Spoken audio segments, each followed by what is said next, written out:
নমস্কার। আজকে আমার নিবেদন কবি শ্রীজাত বন্দ্যোপাধ্যায় লেখা সে এবং আমি। তার যেরকম তছনছিয়া স্বভাব, ঝড়ের পিঠে সওয়ার হয়ে আসে, আমিও তেমন অজপাড়াগার নবাব, সন্ধেবেলায় মুক্ত ছড়াই ঘাসে।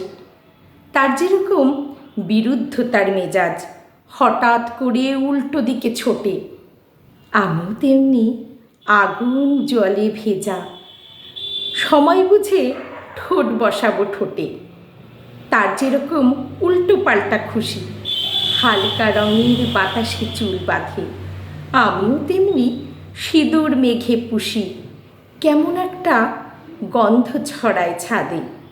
তার যেরকম মন খারাপের বাতিক, সন্ধে হলে ভাল লাগে না কিছু, আমিও তেমনি জলের ধারে হাঁটি, বুঝতে পারি আকাশ কত নিচু।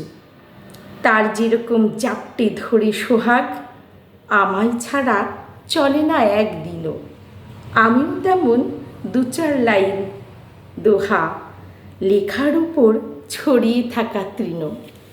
নমস্কার।